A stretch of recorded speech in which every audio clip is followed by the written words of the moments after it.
अस्सलामु अलैकुम वरहमतुल्लाहि वबरकातुहू। कौन है जो मोहम्मद आज़म चिश्ती के नाम से वाकिफ़ नहीं है।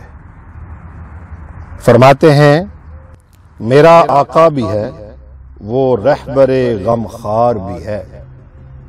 मेरा आका भी है वो रहबरे गमखार भी है। मेरी हर चीज का मालिक भी है, मुख्तार भी है। मेरी हर चीज का मालिक भी है, मुख्तार भी है।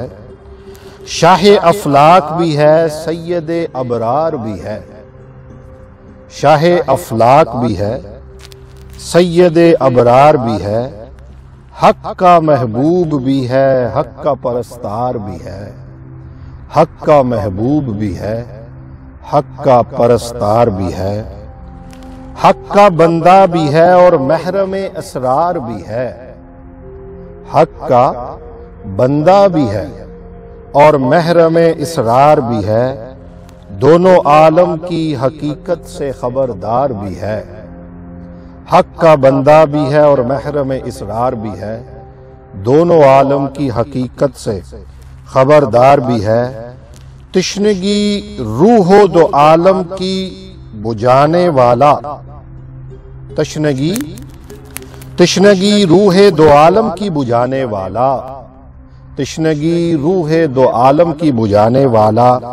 जुए रहमत भी है और अब्रे गोहरबार भी है।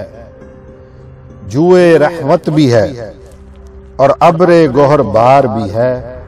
मक्ता में फरमाते हैं आज़म उस पैकर रहमत से है निस्बत मुझको। दर्दमंदों का जो मूनस भी है, गमखार भी है। दर्दमंदों का जो मूनस भी है, गमखार भी है। मेरे आका भी है और रहबरे गमखार भी है। मेरी हर चीज का मालिक भी है, मुख्तार भी है। मुझे अपनी दुआओं में याद रखिएगा। अपना फीडबैक जरूर दीजिएगा और बताइएगा कि आज का ये खूबसूरत कलाम आपको कैसा लगा। चैनल को सब्सक्राइब कर लें, बेल आइकॉन दबा दें ताकि आपको हमारी नई आने वाली वीडियो के नोटिफिकेशंस बर वक्त मिलते रहें। मैं जल्द लेके आऊँगा आपके लिए एक और खूबसूरत वीडियो। मुझे अपनी दुआओं में याद रखिएगा। अल्लाह हाफिज़।